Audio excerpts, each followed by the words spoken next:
Here we go. All right, John, good morning.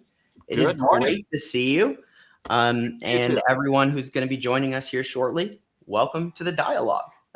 We've been spaced out, but we always come back together because these discussions are, I was telling John before the show, my favorite discussion that I get to have. And so I am excited to be here with you and catch up today. So what's going on? What have you been up to? I know you were doing a lot of music. You were traveling for a while, doing shows. Those are coming up. I Okay. did a show in town here in Okay. Vancouver. Yeah, with my ensemble 88 Strings, which, by the way, I opened a Substack for 88 Strings. So if you search 88 Strings on Substack, you'll find my ensemble, All and right. When you I'll be post this, posting we'll make sure videos. to tag it in there Yeah, so we can promote that as well.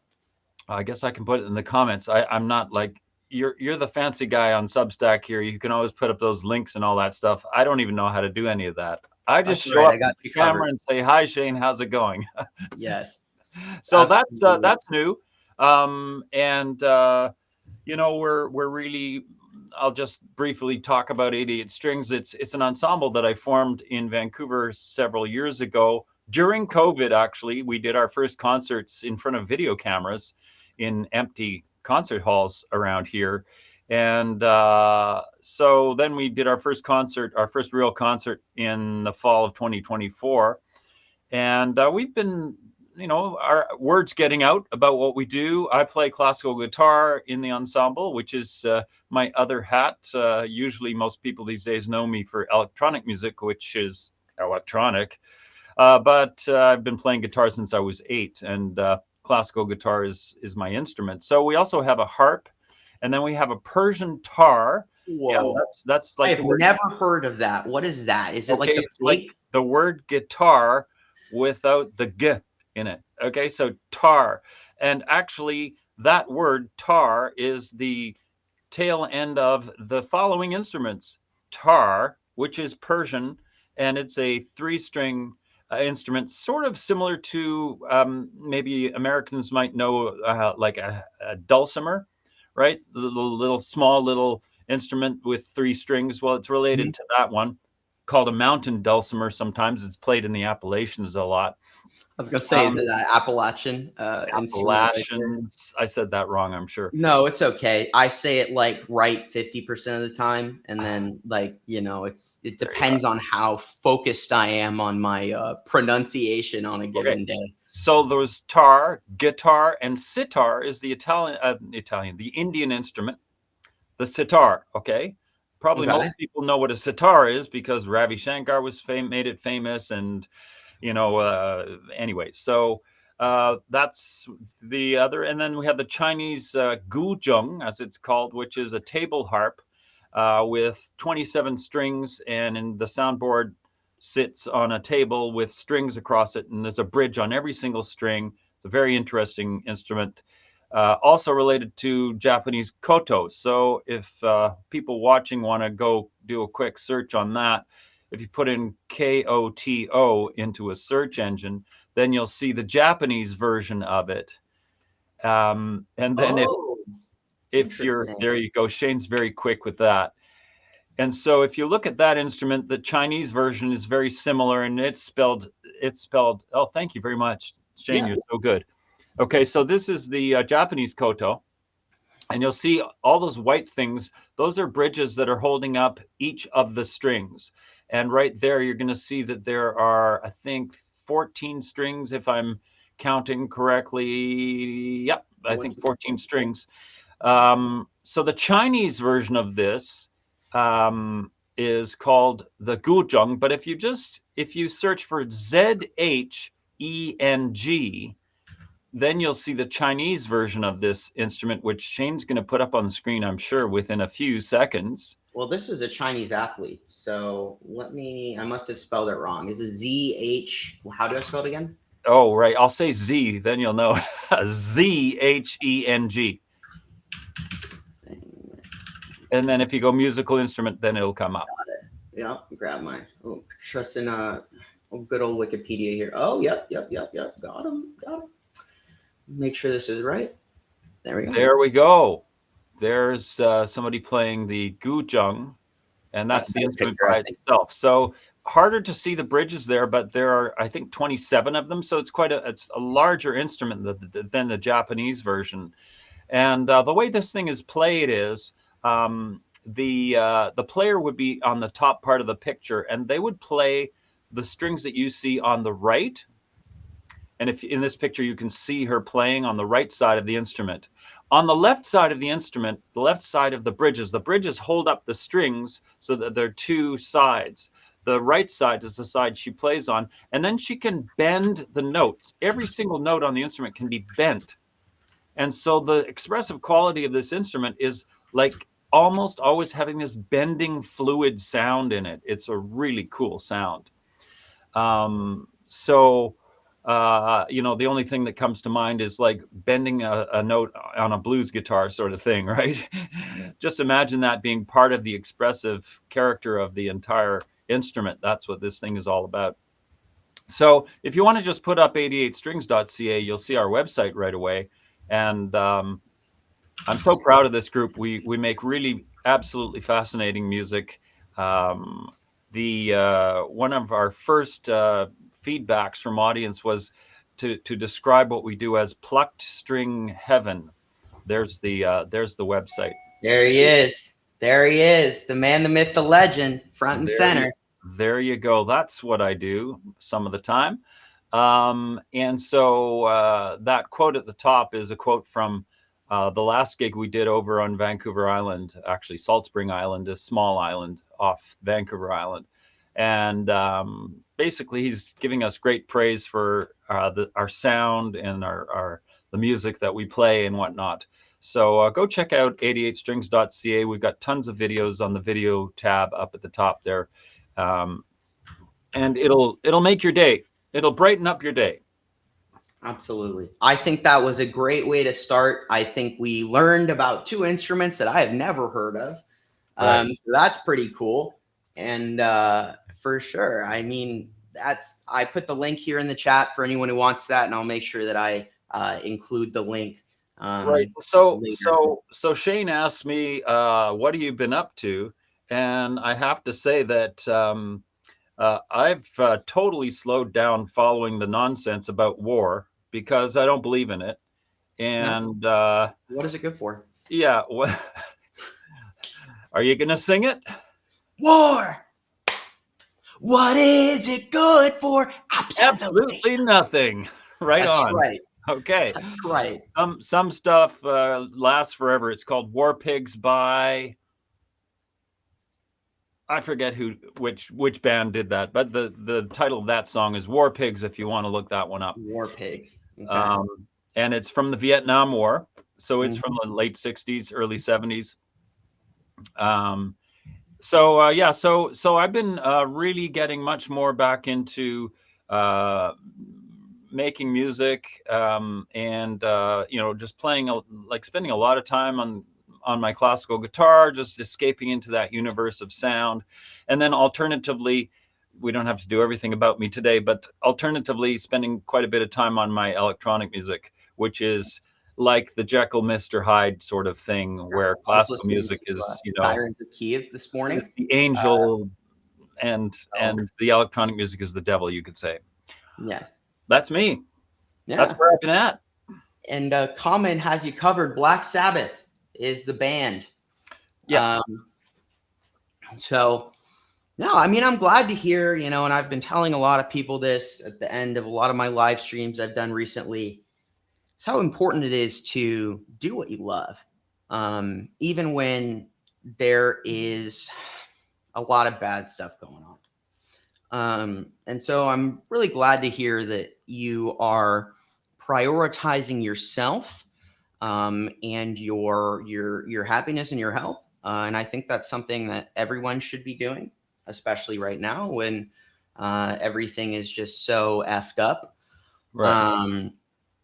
That if you saturate yourself in all of these things, then you'll find that you're kind of commiserating with the misery of the world, and that's not sustainable for any human being. It's not, doesn't make you unempathetic. It doesn't make you cruel or mean.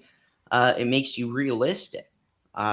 You know, and I can say this because I covered 41 days of a war that turned into a genocide, that turned into whatever where we're at now. And you know, I mean, So how much of that knowledge do you actually need to understand? I mean, in the end, for most people, it's just a very simple decision you have to make, right? It's not really about the details of these things. It's about whether it's right or not. And I think any sensible, common sense type of person, and I mean common sense, whether you are a Republican or a Democrat or you're religious or not religious or anything, it doesn't matter who you are. Just think about what this is and why it's supposedly being done. And if you follow instead of following the hype, you go and do a little bit of digging, maybe to actually find out the information, the actual factual information behind this stuff, then you just say, hey, well, I'm disillusioned. I don't think these are being done for the right reasons at all. You know, when, what was it? Went through my feed this morning about these AI data centers, and there's a farm that's located 400 feet or something from a new mega data center, and yeah. you know, their water is their water pressure is down to almost nothing. The water's coming out brown.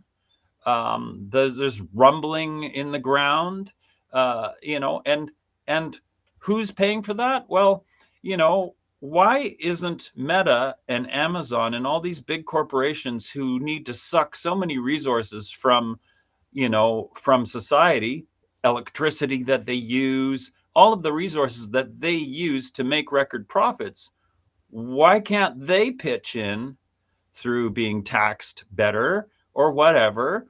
Why can't they fix the water problem beside their AI data center? Why should it be up to the government to say, oh, the government has to do something about the water problem?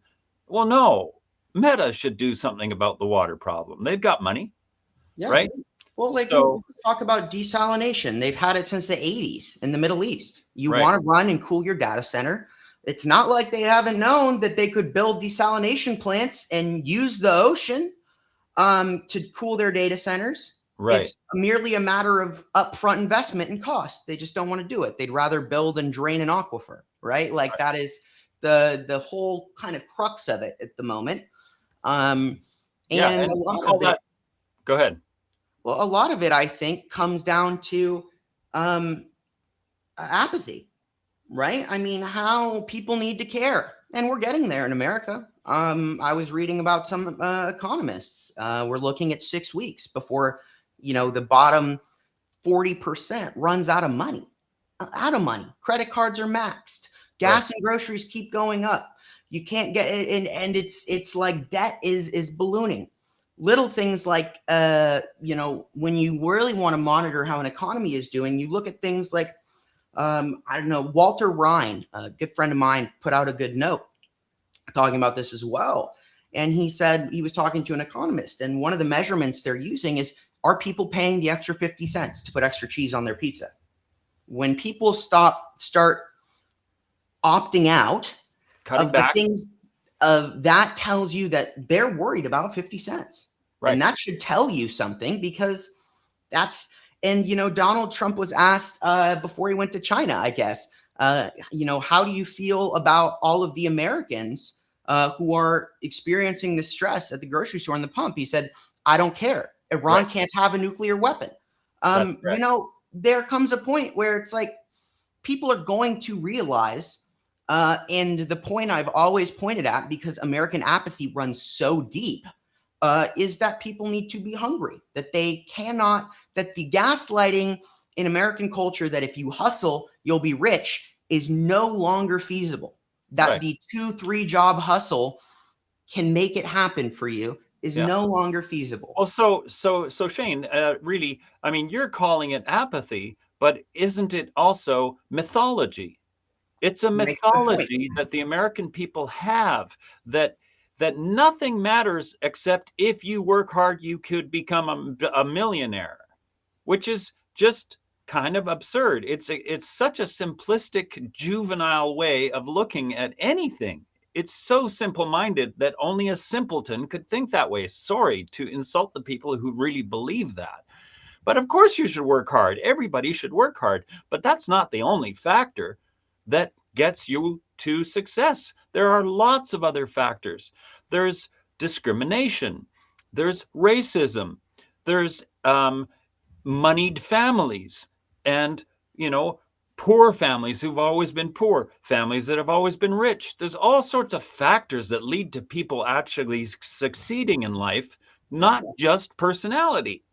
Yeah, So it's it's true. it's really a mythology that drives a lot of crazy decisions, like, oh, I shouldn't pay for my neighbor to have their operation. Why should I pay for it? That's the argument against universal Medicare, right?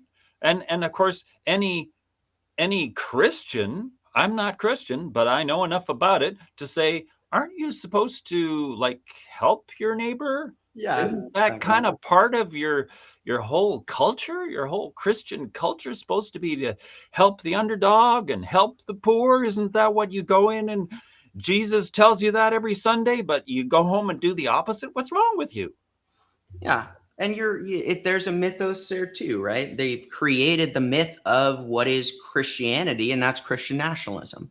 But I Right, think the people who truly, and you're seeing this, I think, in the Christian community, is that the people who truly, read the Bible and take the teachings of Jesus literally, and want to live by the moral code and not the that aren't attracted to the power right, of the church right, and the exclusivity that they can create and look down on others. right, Which is when you have, religion is two things. It is a means to control, and it is also something that an individual can use as a moral code and moral guidance. I right, think that historically, religion was developed to help explain things people don't understand. right, And it was provided to help create a sense of community and shared morality, yeah, which is very valuable. But understand that, humans are by nature. I think we're by nature evil. Like, I really do. I think that we have a tendency to choose to be evil under stress. And then some people, if the argument is convincing enough, is you just are going to be evil, because it's almost like psychology. Like, there's something that goes on that all of these people, and it's attached to education. It's attached to education.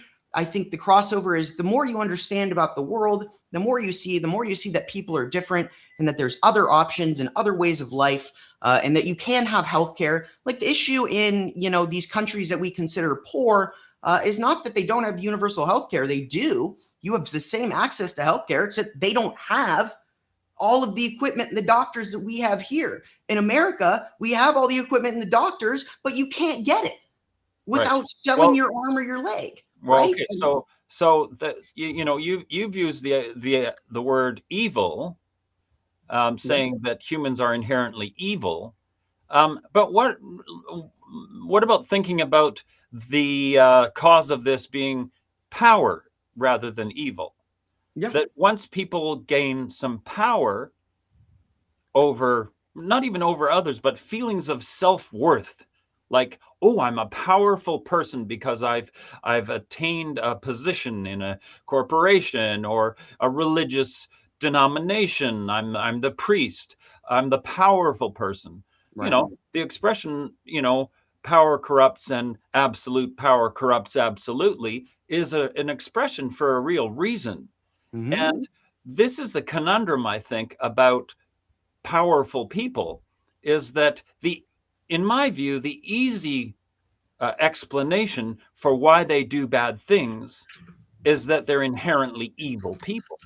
Yeah. But even people who have way too much power, like the people we talk about all the time now, like Meta, all of the big corporations that basically have us by the throat in terms of our ability to function in society. We need them, and they know that we need them, and that They have power over us, absolute power. The financial institutions and the big tech bro companies all have absolute power over us. If we want to function in society, we absolutely require them. That's how much power they have. In a society where everything was cash and the only power was the central bank to print money, well, that's a very simple operation. That's a very simple relationship between the people and their economic survival. But now things have become like this, you know, we are the banks, we are the credit cards, we are Stripe, we hold the reins of all your capacity to exist in society. Look at Albanese. Can't have a bank account, can't have health care, can't, like, Albanese has been denied everything because because she speaks out against Israel, right? Hmm. So she has said publicly, on whichever social media platform I saw it on, that she basically can't function in society anymore because everything's been taken away from her. All of her credit, she can't apply for a mortgage, she can't have, her bank accounts have been closed. That's because the financial institutions that are behind the governments can all just say, okay, well, the government or the UN has decided that this person is not persona non grata, we can shut them down. And so they do. Yeah. Now imagine they have that power over anybody who objects to the current status quo. So if the current status quo is that any big power can declare war on anybody, or not even declare war, but just blow people up willy nilly, fishermen in boats in Venezuela, just blow things up with impunity, if that's the new normal, and the financial institutions will shut down anybody who objects to that, where are we? That's a very dangerous place to be. Absolutely. And I think that when you look at what's happening, right, like that's the nature, right? We've just discussed the kind of philosophical nature of what we're viewing in the world. And there, there's a lot that you can kind of glean from that and directly apply to what we're seeing. Like if you're diagnosing someone who is an egomaniac, that is so incapable of acknowledging that they might not be able to do something, that they will go and destroy their lives and everyone around them along the way. That's what we're observing in the Middle East. That is what is happening. And it's not just about us blowing up people. It's about that, which is a huge part of this, but it's about them creating a situation where the United States can't be effectively defended. We're a huge country. And there's a point where if everyone is in the Middle East, no one can conquer the United States. Someone could occupy California.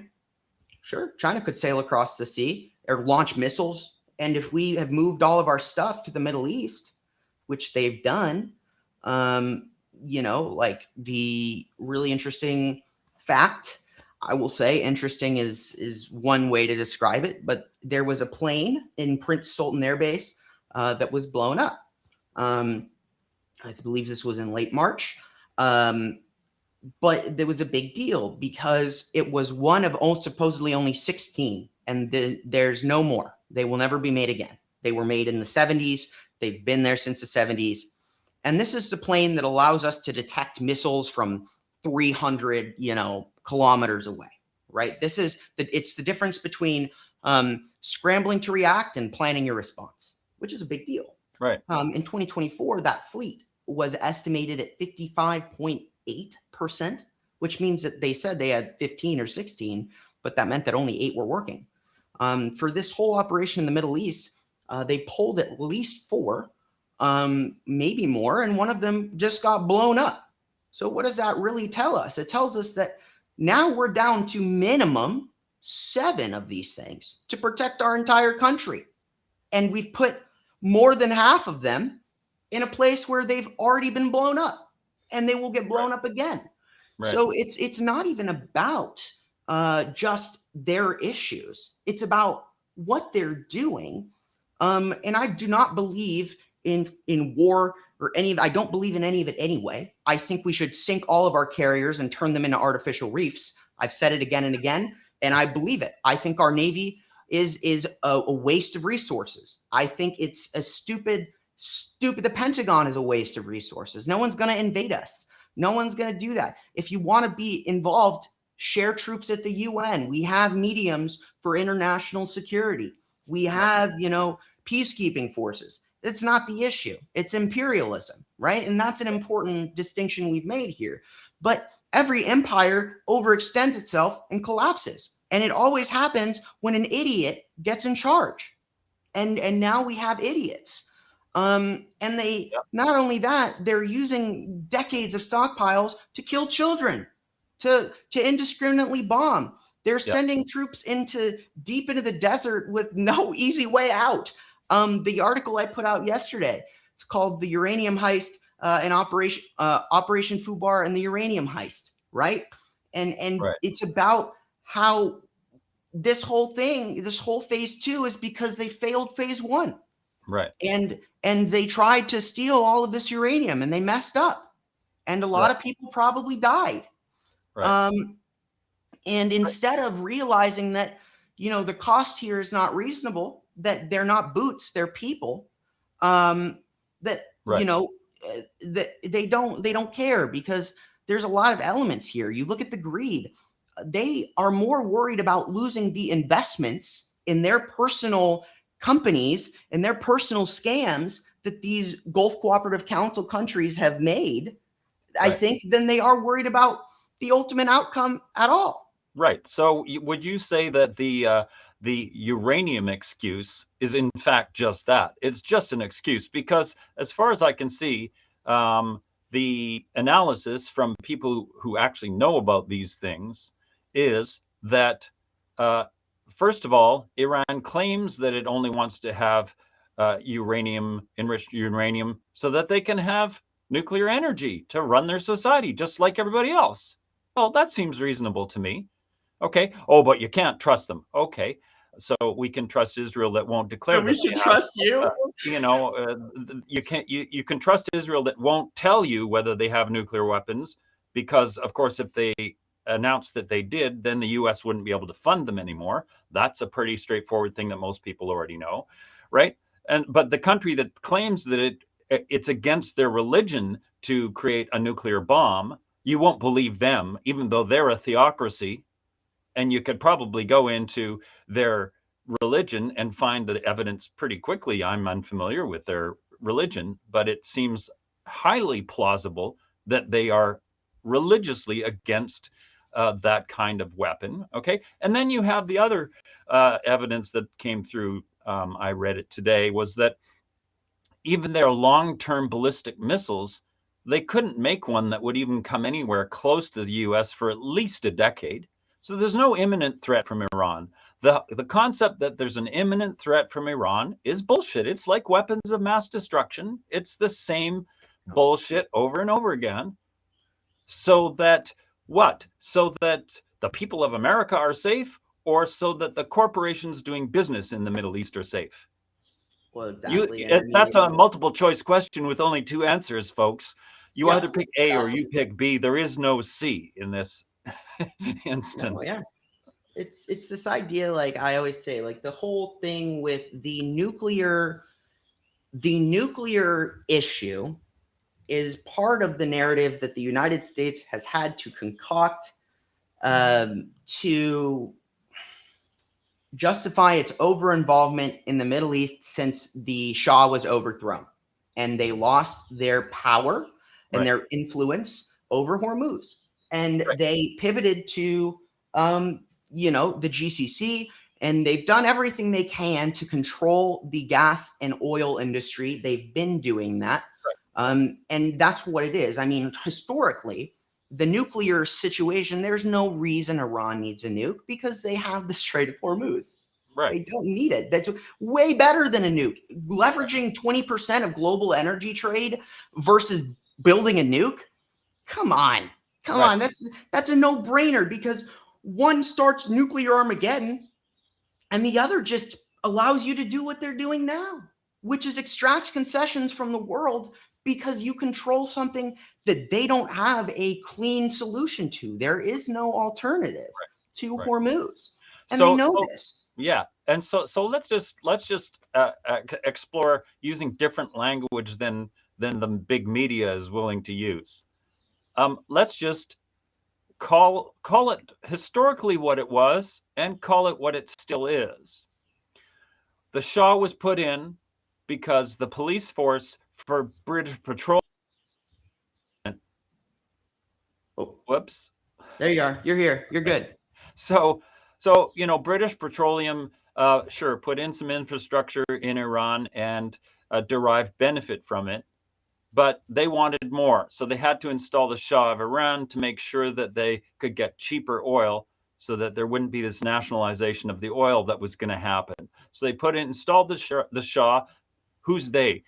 The governments of the West basically sent their police force for the oil company, a private police force that's actually funded by the people because it's the military of those countries that goes in and makes sure that the oil company gets to be there and gets to negotiate with intergovernmentally, with the Shah, the puppet Shah, and the Americans negotiate this access to the oil at a cheaper price. And that's what it's all about now. It's just Chevron's private police force, which is actually funded by the US taxpayers, going in there to set it up so that they can put in another puppet government that will give priority and better rates to Chevron to be the company that runs the oil. Yeah. That's what it's about. It's about using a nation's military as a kind of private corporate police force to go make sure that the corporation gets its profits. Yep. That's Yep. what it seems to me anyway. No, I mean, I think at the end of the day, you're right, right? The petrodollar is what's at stake here. Yeah. And a lot of the things I'm covering, it's really important. Trump is meeting with Xi Jinping right now. Yeah. And, I'd love to be a fly on the wall in that room because the man bumped it all back because he was anticipating having all of this leverage. And instead, he's walking into the room where China's seeing a 15% increase in its aluminum export profits. China is richer. It is making more money with Hormuz closed, while the United States is getting weaker. China can still import oil from Iran.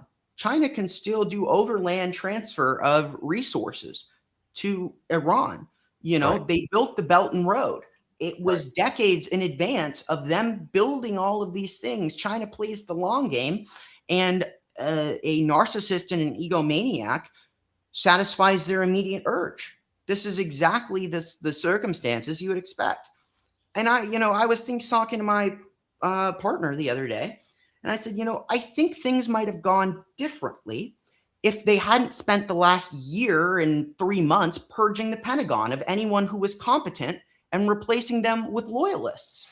Because when you are going to conduct the most arguably sensitive and dangerous military operation that the United States has gone on in decades, regardless of if it's justified or they should be doing it at all, the other half of that is you have incompetent people making these decisions. Why would you park that plane on the runway at all? Why is it there? That base was being bombed for weeks. So, interesting question here in the chat. Is China creating off-ramps from the dependency on the U.S.? I would refer you to an article that I wrote the other day that actually addresses that particular issue. I will share it so you can see what it's called really quick. And you can find it here. It's called China's Off-Ramp Doctrine and the GCC Exit Equation. I actually quantify the conditions mathematically in a pseudo equation, which I've come to love, basically creating these kind of conceptual mathematic equations to do that. So yes, if that's where the question came from, absolutely. I firmly believe that that's exactly what's happening. And it's exactly what's happening. As far as the meeting, it's still ongoing. What I'm looking for is basically the memorandum or the announcement that comes out of that. I anticipate that we will see basically a generalized statement about how Hormuz should be reopened and that peace should be made. But if there's not actually any concrete, admission, and it's like going to the guy who's beating you, he's got you in checkmate and saying, "Hey, can I undo this move?" Like, they're already winning. Why would they let you win? Like, they'd rather you sit and run out your clock and throw the game. One way or the other, they win. So it doesn't matter. And so it's like going into this meeting with no leverage. And so it's going to be interesting because Trump is not a diplomat. I don't even know what that meeting would look like. And Xi Jinping is one of the smartest men in the world. You can say what you want about him. He's running multiple genocides. He's a bad dude. He's also the smartest bad dude in the game right now. Right. And that's just how it is. And so the question I really think when we're looking at this and using this language, like a more direct, is that you're sending an idiot to negotiate with a freaking PhD. A PhD holding, political scientist. So, right? Yeah, exactly. So, what occurs to me as I hear you talk about that is that the thing that Trump simply doesn't understand, because he doesn't have it, is moral compass. Yeah. The rest of the world, it essentially runs on a moral compass. They may, like we were alluding to earlier, they may, because of their power and the amount of people that they control, let's say, or over which they are supposed to govern, right? In the case of China, all the way to the Uyghurs in the West, which is their biggest, liability. Millions of right people now. sterilized. It's horrific. Yeah, that's their biggest liability. So, when they make morally correct statements, when Xi Jinping talks about peace, bringing peace and so on, he's not perfect. That's for sure. But, he is saying the right things, and Trump never says the right things. He has no concept of what really, really good behavior is, of what a moral solution would be to any situation. He's never thinking about that. He's only thinking about his stupid juvenile book called The Art of the Deal. And he thinks he's such a great deal maker because somebody told him. Write it. Somebody told him. Yeah, of course, shadow written, because he's not the sort of person who's actually ever achieved anything. He doesn't do much. He's inherited everything, and he's been a disaster at pretty well every single thing. I mean, I don't know the details, but pretty well, he doesn't leave a track record of doing good things. He leaves a track record of doing bad things. Bad things to workers, businesses that fail. The guy's basically a failure in search of praise, and so he has to make up these successes because it's not real. It's all a fantasy. Yes, that's what's so weird about it.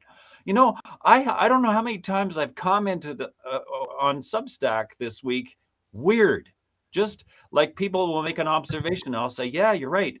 Weird, isn't it? It's weird. It is. It's disconcerting to see people, I think, misconstrue just how they're so thoroughly destroying the country that it almost appears as if there must be some sort of intelligent driver. And I think in the beginning there was, but what we're viewing now is they did so much in a year, so much damage. And then they started a war because Bibi told them to. And, there's an article, something I referenced in the piece I put out last night, Israel actually built a secret base in Iraq and was using it and they actually ended up shelling Iraqi soldiers so they didn't find it and killing one. And so the kind of the situation is like they're not even telling the United States what they're doing. Of This course is not. not, um, you know, this is not what you would expect about. This is not a coalition. Sorry, I gotta mute my phone here. Yeah, I mean, And it comes back to the Liberty, right? The ship right, that Israel bombed, right? It comes back to the fact that Israel has no respect for the United States. Netanyahu has no respect for the American people or even American politicians. He's said so. It's been revealed numerous times. I don't know if people have seen the things coming through their feed, but he has articulated this many times that America is stupid. Their politicians are stupid. They're easily manipulated, et cetera, et cetera. And then you look at APAC and so on. I mean, there's enough evidence out there, folks. Israel is not the friend of America. That should be pretty obvious to everybody by now. I mean, yeah, when you've got Tucker Carlson saying this out loud and in a very vociferous way, it's pretty clear that left, right, center, doesn't matter where you are. This is something that should be disturbing for everyone to understand how completely compromised the American political class is and the system, the whole system now. it's rotten. Like the tree of democracy must be refreshed from time to time. Right? That's Thomas Right. Jefferson. I hate him. He was a slave owner. He was a sexual abuser. Most of founding fathers were terrible people by the standards of today. Right. Um, and we should not, in my opinion, we should not deify them. I Right. think we should take from them what was valuable. I think there was a lot of good philosophical um, things to take from them. I Right. think they were philosophers in a sense. I Right. think you need philosophers to create that concept of a nation. Right. Um, you need the Socratic method to reason. And one of the things I've kind of been saying a lot recently is I'm looking around the room and seeing a lot of people who are supposedly very credible. And not to say they're not experts in their field, but to really provide high quality and to be accurate in 2026, you need to not be looking at it from a lens of 40 years of how things were, because that has passed. And there's a thing in science and particularly in specialties like whether you're a meteorologist or you're a geologist, right? They will try and explain the same phenomenon in what they understand. So a Right. geologist is going to try and explain a weather anomaly with the volcanic activity or whatever's going on, where a meteorologist is going to be looking in the atmosphere. When um, you're looking at the situation, and the biggest thing I've realized is all things are really rooted in confluence. So the confluence of things coming together is the driver of any given event. To actually predict something or to really even understand, you need to be looking. A generalist, actually, I think is more required right now than Yeah. a specialist. And what I've done over the last year and a half is I've developed additional knowledge, additional specialties on top of the general knowledge base I had that's based in biology and biological systems. Right. And because I'm a generalist, I'm able to understand the confluence of it. I'm not siloed in the way I did things for a long time. And I've seen people make the wrong calls and kind of, assert things based on their credible history. My credibility was built in this conflict. I'm building my credibility now by using analysis and that analysis providing the outcome that we see months later. To give an example, for the U.S. bases, they finally came out. WAPO came out, $5 billion in damage and repairs. That's not even counting the things that we saw, the actual stuff destroyed. That's just repairs. And so what I said on day 8 of the conflict, I was looking at the Mizar vision, the Chinese satellites, the Iranian satellites, and I said 60 days before that article came out that they flattened our bases. I didn't need the satellite footage from Europe because I was using multi-domain analysis. I was understanding that the confluence of all of these factors simultaneously would result in that outcome. I don't need to see it to understand that the likelihood of this happening is very high, because when you have a specific point and you have multiple factors, they're always converging. And that's something I think single cause and single effect is the single most dangerous thing that we have going on right now. Right. Because people prefer that. It's easier to understand. Easier. Yeah, it's easier. But that's just not how it is. So what you're Go ahead. Yeah, I was just going to say, so what I'm getting from what you're saying is, I mean, I think you said that we need more people who understand the confluence of these things than we need the specialists. But I would argue that it's both. It's not an either or situation. You need the specialists doing all that work so that you, as a generalist, can bring together these different results that have been the result of specialized knowledge. Okay. And in the past, that person who does that collating of different sources to come up with a more global understanding of the situation has been called, you call yourself an analyst. So an analyst is correct, and also philosopher.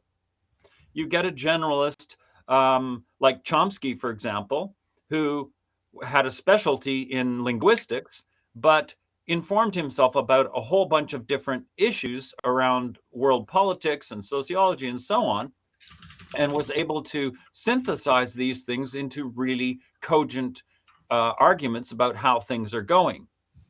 And by the way, I don't care that he was on a plane with Epstein. Sure, people make mistakes, right? And you know, it's like we can assert, like it's one of those things where, I mean, you can dig into it and you can find something that will ruin everything else for you, or you can leave it. I like Michael Jackson.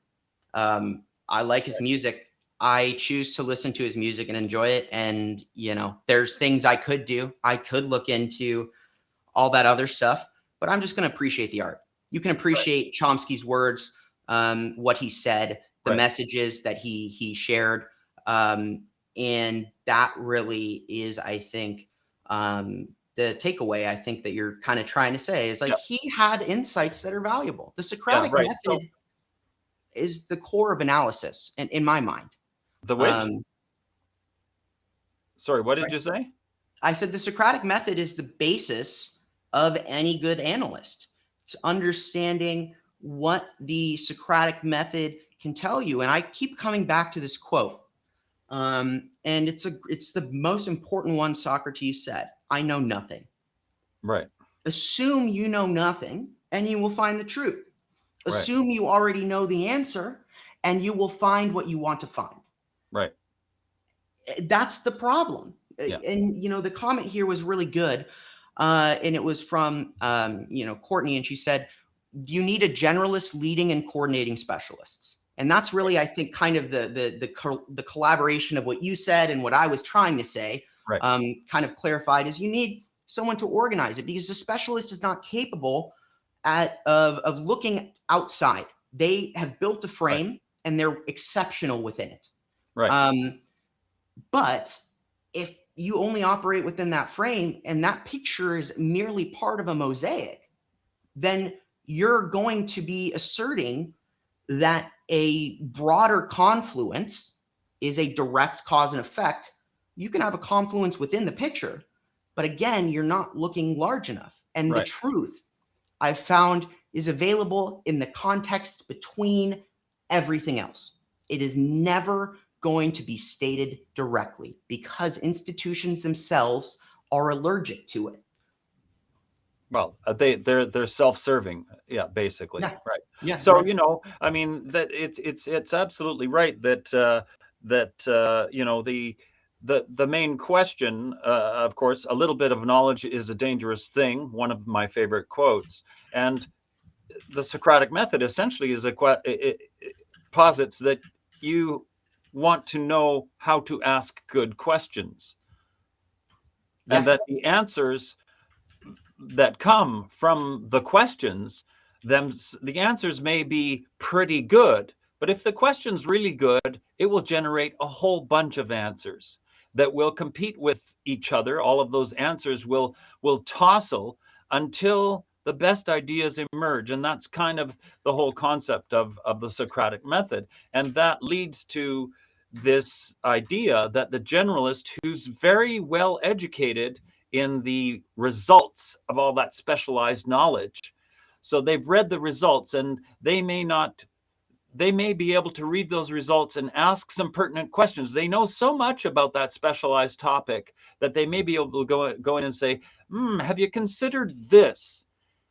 And the question that they ask of the specialist doesn't come from only their specialized, the knowledge of that specialty, but it comes from their generalized understanding, right? So a generalist understands so much about so many different things that when they look at a specialty, somebody who's got some results of a special research, they can question that from the outside, right? Because they have all this other knowledge, and then they might bring to that specialist a question that that specialist hadn't considered, and that the specialist may then go back to their work and revise it in light of that generalist's critique, which is why we need analysts, generalists, philosophers, people who are thinking big picture. Yeah, I would love to sit around and think. Like that's literally like I was talking to, and I don't know, like I was talking about like to my partner about like how I think. And like I think I'm curious about you. I think in architecture. When I think about something, I think about what it's composed of.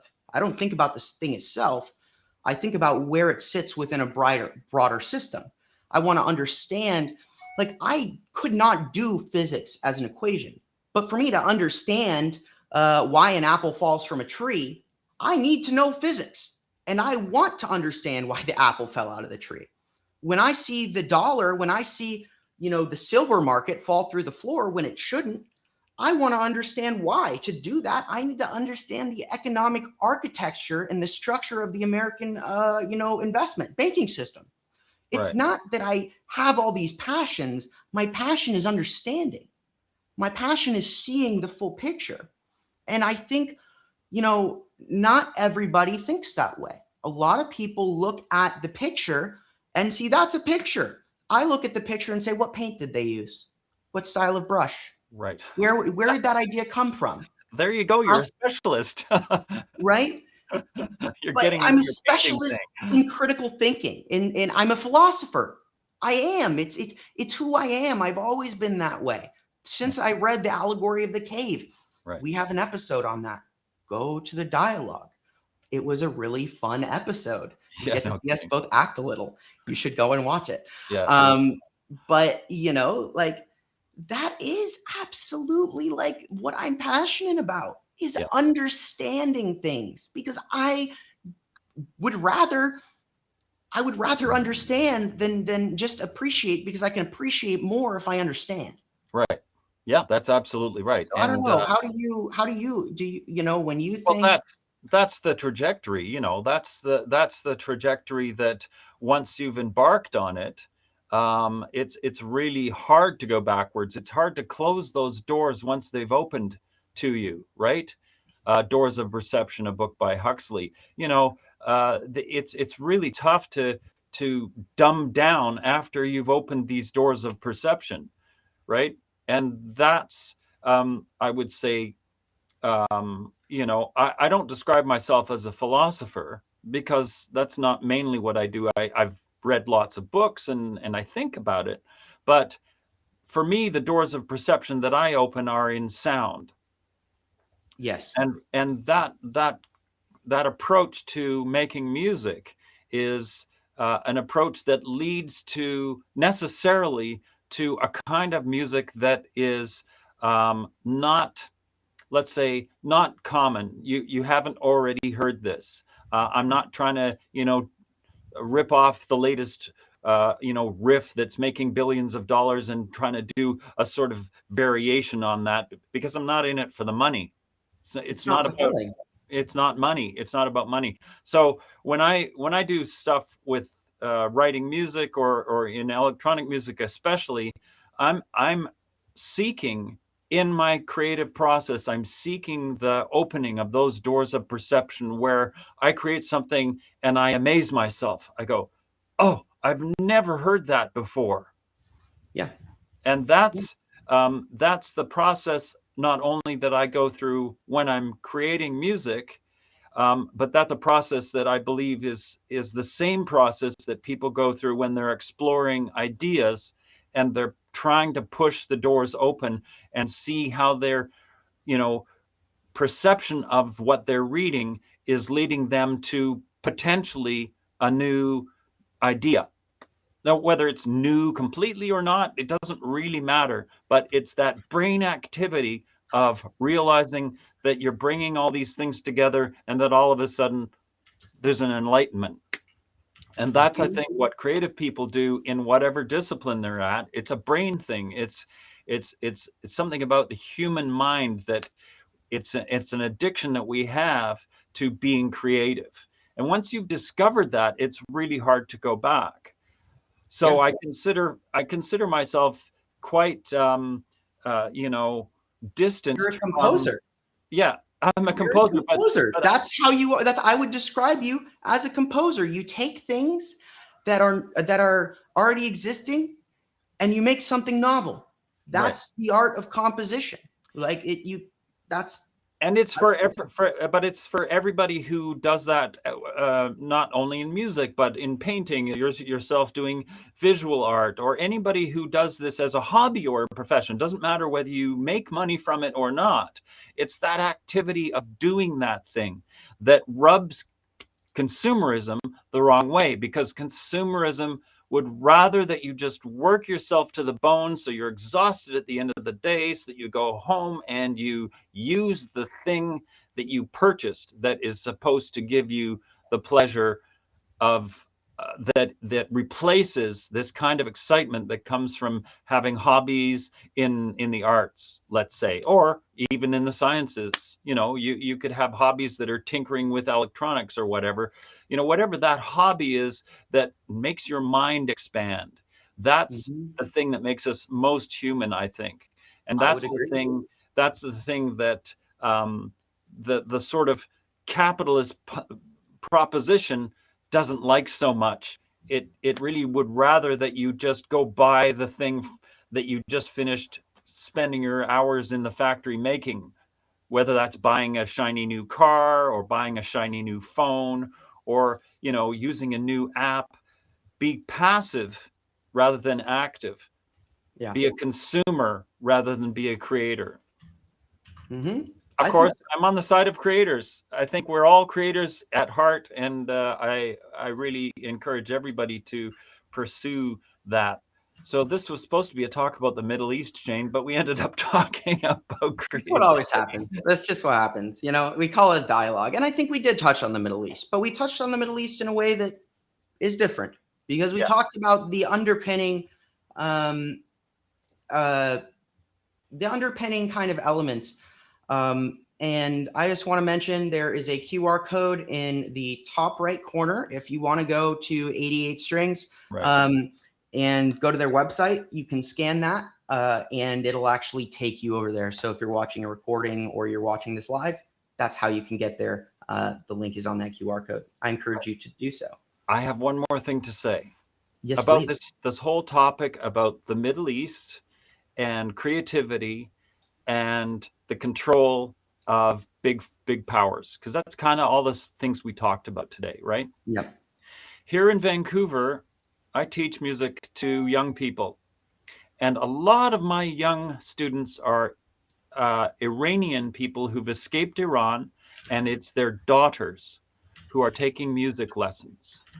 And Mm-hmm. that is a prime example of how individuals in a society who feel like the society is oppressing them, they get out and they go to a place where they can send their daughters to learn music, because in Iran you can't play music, it's against the law. Yeah. So this is where, you can see this interplay between controlled societies like Iran and individual efforts to be creative, and they have to Yeah. leave their country and come to Canada so that they can have their daughters take music lessons, and their sons too, but mostly these are young Iranian women, girls basically. And And I think we come back to this almost every discussion. We're both artists. Creativity is the original dopamine hit. right. That's where it came from. Art is the original dopamine hit, not your phone. Right. Um, like it's they did the creating for you. You can consume it, um, and it won't necessarily do anything for you because you're not creating. You're not, the process isn't there. And Yeah. and so, I think that's a big part of it too, is that we come back to this time and time again because there is an important element here that the world is lacking, and Right. it's creativity that Right. we have been. But you know what I will say, and I will end with this, is that a lot of the solutions to our problems don't need to be innovated. They already exist because evolution created them for us. Whether that is climate change, the most effective carbon sinks in the world are mangroves. If we replanted all of the mangroves in Florida, it would eat up the equivalent of 1 year's of emissions in carbon. Now, that Right. doesn't solve our problems. But what I'm saying to you and everyone else is that the solution exists. We don't need to innovate. We need to look at what we already have Right. instead of assuming that we know, because we know nothing. And every day, every field I look at, whether that's biology, archaeology, paleontology, whether that is like space, planetary science, our solar system, you name it, we were wrong. Everything we're learning is, the better our instruments get, is that we're wrong about everything. And hubris is our problem. Instead of appreciating what's already there, the creativity we already have, and I was saying before, acknowledging that all people deserve the right to pursue happiness, Right. because happiness is not, you know, doing, happiness is not doing, getting money so you can be happy. Money doesn't make you happy. So Right. it's almost like the entire culture is contradictory, but creativity makes you happy. Right. Do something creative.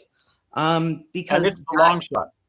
yes, It's the absolutely. long Your creativity is a long-term dopamine hit, whereas pressing a button on a phone and getting a dopamine hit that goes like this, blip for 5 seconds.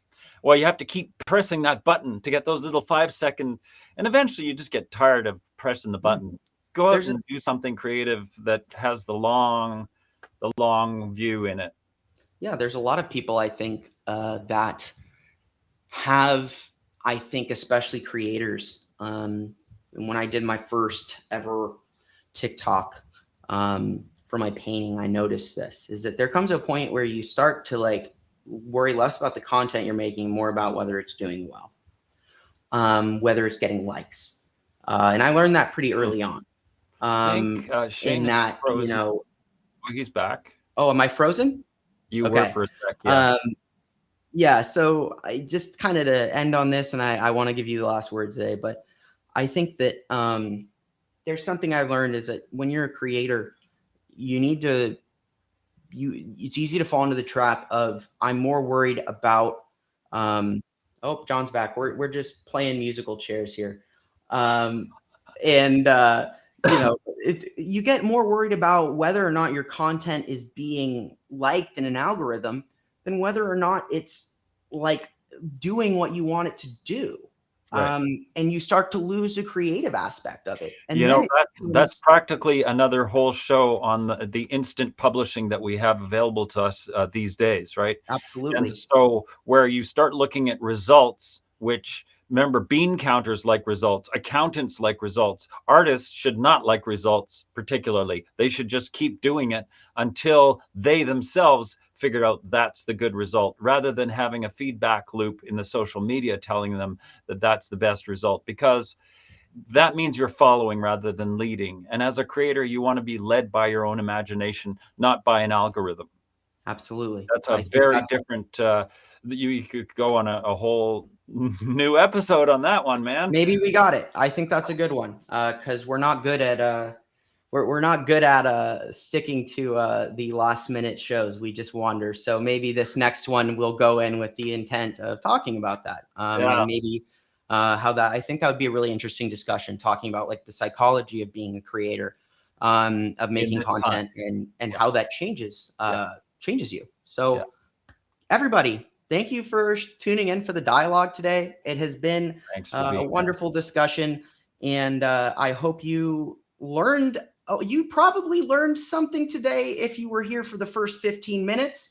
And if you weren't, you got to go back and watch the recording because there's some funky instruments out there. And John gave us a little class on different stringed instruments, and it was really rad. So I encourage you to go back and watch that when the recording comes out. But thank you, everybody, so very much for joining us today. Thanks, everyone. Remember, burn bright, resist, and we will see you all later. Take care. Bye.